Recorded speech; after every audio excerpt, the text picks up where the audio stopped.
Welcome, gents. It is day 5 of Berg's day trading apprenticeship, isn't it, mate? And today, like I said in previous video, we're going to be going over, finally, some on-the-chart juicy shit, session times, and levels. Well, we're also going to be going over sweeps, but for the title purposes, session times and levels, okay? So let's get into it, boys. So in terms of session times and levels, what I mean by this, it's a fundamental step within the strategy I'm going to teach you. So I'm going to replay tool to 8 AM, okay, which is London session open. And what we're going to do is we're going to emulate my routine now on the chart. So yesterday, well, 2 days ago now, I gave you a routine for off the charts purposes. Now we're going to start our routine on the charts. Now, as I'm doing this, and I'm going to explain what I've just done in just a moment, but I want you to be writing notes because we're going to be building up our step-by-step formula on how we're going to be trading in the markets. So, step 1, you need to mark out your session times. So in order to do this, let's go on the 5-minute time frame, okay, so we can see a bit more in depth. Let's say on Euro USD, which is what I'm on right now. And I want you to go to 8 AM, okay, if you're a bit into session, that's fine, but just mark out the midnight, which will be in the past, the 8 AM, which is the current, and then the 1 PM, which is in the future, okay? Now, once you've got those marked out, let's label them. So maybe you guys can take some screenshots and make some notes there. So we'll do Asian session there. Boom, and we'll put that Asian open. Okay, Asian open, London open. Put that in blue. And then we've got New York open here, okay? What I will add, and this is a note that I want you to make now, so you don't confuse yourself in the future, Forex and the NASDAQ have different open times. So for any Forex pair, it's the one I just went over just. But for the NASDAQ, the London Open, that's exactly the same.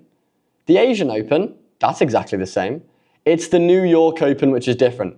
So the New York Open for the NASDAQ is 2:30, whereas for the Forex, it's 1 PM. We'll go back to EU for this example though, okay? Now, one thing you are gonna have to do is you're gonna have to hold back a moment. Because in order to accurately mark out previous session levels, we do need a bias. I'm going to go over bias in the next step. I didn't want to go over it in today because it'll be too much. But what I'm going to do is I'm going to give you the bias, and I'm going to tell you what the word bias means today, and then we're going to find out how to actually do it tomorrow or in the next step, okay? So the bias today, let's say for this example, is bearish, okay? So we'd want to be betting on the market going down. Okay, now if we're betting on the market going down, i.e. selling, because if you don't know, in day trading, you can bet on the market going up and down. So we're going to be selling. In our tag system on the right, we'll just slap this with a red tag. Okay, we've got our red tag and we've got our session open times. Now, if you're betting on the market going down, once again, we're going to go over that in episode 6. What you want to do is mark out the highest point that you see within the previous session. Now, we are only trading in London and New York, so this will never be Asian in previous session looking into New York. It will only ever be London looking into Asian or New York looking into London. So we're in London, so we're going to be looking into Asian session. I want you to get your trendline tool, find the highest point that you see, which is here, so I'm going to line this up with my mouse. And then when you click, after you click, hold shift. This will make it a straight line, so just for accuracy purposes, okay? So we're betting on the market going down, we've held shift, we found the level, we've plopped it down. And I'll put an arrow here just to show bias. Now, the first step of our model is marking this out, obviously, but now we want a sweep to happen. Now, what a sweep is, essentially, is just price, i.e. a candle, body, or a wick, coming and just hitting that line. Just a hit, just a tap, not just under. We wouldn't count it if it's just under. It doesn't matter if it's over. We can count if it's over, just not if it's under.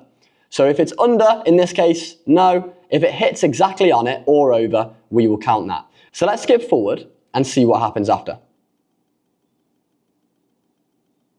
As you can see, we got that sweep. Price went through this line right here first. This was the first contact. Now, what I want you to do is once price makes first contact with the line, get that line and just drag it so it stops when that sweep has happened. And we can tidy it up on this side as well. This just makes it look a bit better. And we can call this Asian high. This is where it swept. This is that first contact. Now, with our model, what I'm going to be teaching you is basically called a reversal or a continuation, however you want to frame it, because it could be framed in either way.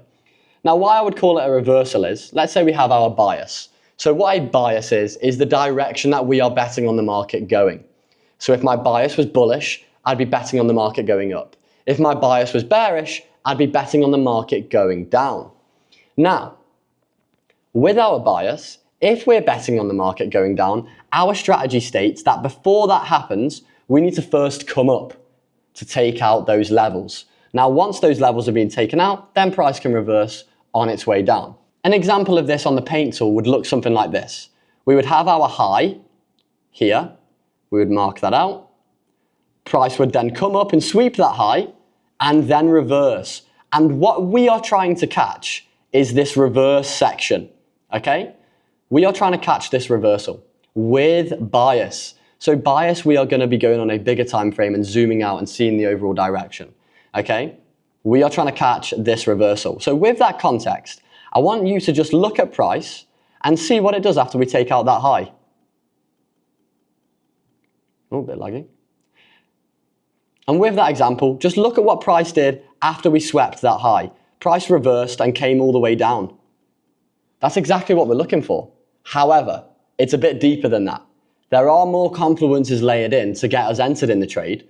We're not going to go over that today, but we wouldn't just be placing a trade at the sweep. Let's look at another example now with the same lens.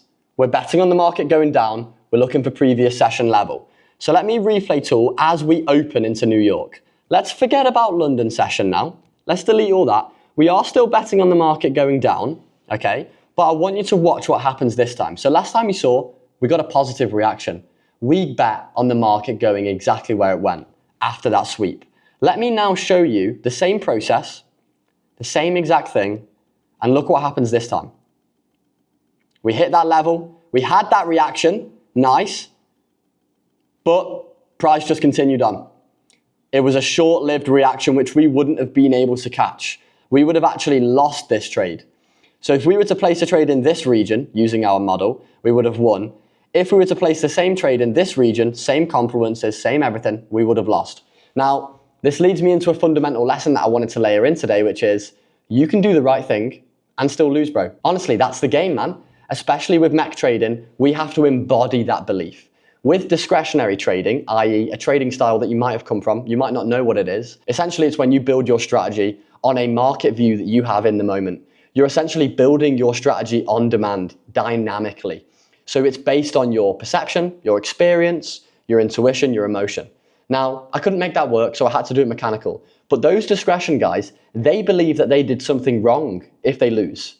But us mechanical guys, we understand that if we lose, it doesn't mean we've done something wrong, because we can go back in the backtesting and look at all the data that we've collected, and we can see, oh, if I continue doing the same thing every time, yes, I might have lost in August, but September was my best ever month. This is the core belief that your model isn't going to suit all market conditions, but it is also the core belief that we don't actually know when the market is in X, Y, and Z market condition, which may or may not be good for our strategy. So it's best, in my opinion and in my experience, for both your mental and your bank account and your sanity to just do the same thing year round.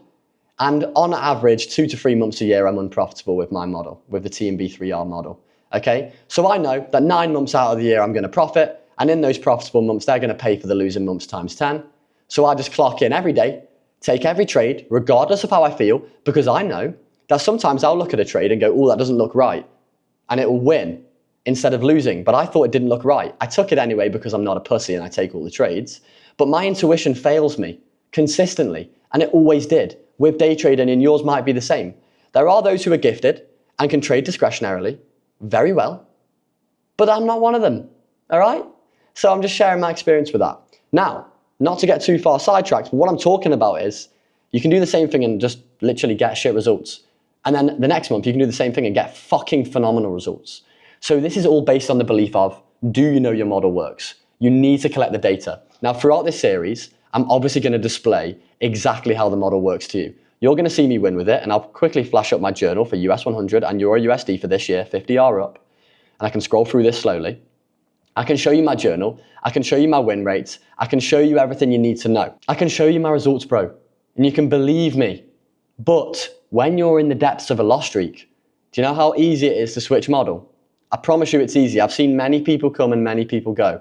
Okay, trade in my model, trade in any model.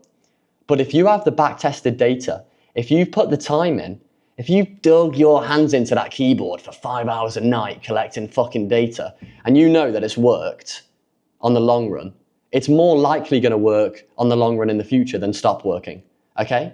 So you need to create that belief for yourself. Now, I'm not saying you're ready for backtesting just yet. I'm just planting that seed for future episodes. Now, in summary, we were just looking for sweeps and we were just looking for that reaction, okay? Now, if we had a bullish bias, so therefore, we're betting on the market going up, I'm going to show you now how the chart would be different. So, restarting now, Euro USD, once again, we'll now put it with a green tag, we'll zoom out, we'll look for previous session low now. So if we're betting on the market going up, we're looking for previous session lows. We'll find that level. If you want to put the super magnet on, if you're on Mac, hold Command. If you're on Windows, hold Control. Find that level, let go of Command or Control, hold on to Shift, draw a line across. Market hours Asian low. We're now going to wait for London session to sweep Asian low. Remember, to tap into this or go through.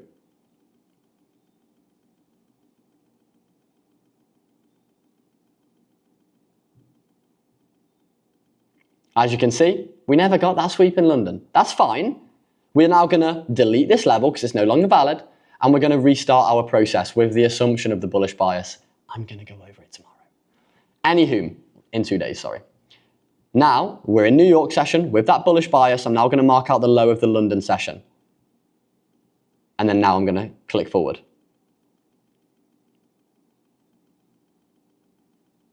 So in this case, no trades in either session. What do you do? Here's a lesson, mate. Nothing. Nothing. It doesn't matter, bro, if you don't get any trades, bro. We trade 2 pairs for a reason. You're going to get 2 chances of setups in both London and New York session. That's enough trade exposure with this model. The hybrid model produces between 6 to 12 trades a month on average. Once again, average. There is no average. MEC, it's much higher. I would say 12 to 15, once again, on average. What is average? Everything's different every month. But this is a prime example of number 1, which we went over earlier. You can do the same thing and lose and win, okay? It doesn't matter in the short term. Doesn't matter about the micro result, only the macro result over the year, over the 2 year, over the 3 year in data. And number 2, you can mark out your levels and price can just nowhere near hit them. It can go close, but it doesn't have to touch it, bro. We're not trying to predict price, lesson 3 in this episode. We're not trying to predict price, we're reacting to it. We're aligning price with our step-by-step model. That is what we're doing, okay? Now, homework for today's session, once again, I'm going baby steps because I'm gonna get mastery with you, not jumbled up brain, skipping over minor details. No, we're gonna go through everything. And no, this is beginner stuff, but if you're a beginner, then I think this is enough at once. Do you know what I'm saying, bro? Digest it, make notes. My homework for today, I want you, right, and this doesn't need to be, you don't need to put trades on, you don't need to do anything like that. I just want you to show me in my homework Discord channel, right, Sorto can put a picture of what it looks like in the Discord up on screen now. I want you to go into London Open on your replay tool, 8 a.m. Mark out both session levels, okay, so the high and the low, okay, like this. So you'd mark out the high first, and then you can mark out the low, because I haven't taught you bias yet, so I don't want you to do bias. I want you to just do this for your homework. Mark out both levels. Oh, Asian low, sorry. Mark out both levels. Whichever one sweeps first, circle where it swept, like I did in the example with you guys today. Circle exactly where it swept for me on the paintbrush tool, bro. And then show me where that reacted. Show me where price reacted off of that level, causing that reversal, i.e. just do something like this. So we've swept the level and we've reacted. I want 5 or 6 examples in that chat from you guys, just to show you guys getting the reps in, getting that fundamental level of understanding of the basics. And that's all I'm asking for you for homework. And obviously a constant homework is you best be doing your routine from last step. Because I did mine, and I've done mine every fucking morning because I'm dialed in. And I want you guys to be dialed in with me. So you best be doing your routine. And I saw a couple of guys in the Discord sharing their routine, but I want more of you guys sharing it, man. Let me in on what you're dealing with. I want to help. Do you know what I'm saying? Under this video though, comment if you did enjoy the vid, give it a like if you think I'm the real G on the charts. No, I'm joking. Give it a like if you rated the video, boys. Comment if you're in the TTC. If you're in the VIP as well, bro, comment VIP below, mate, and I know who you are. You guys that clock into the calls day in and day out, I fucking rate you, and you know you're the homies. But with that all done and said, peace, love, and unity. Stay fucking positive, because you know that if you're on a high vibration, you'll be the luckiest man alive. Let's go, boys. Peace out.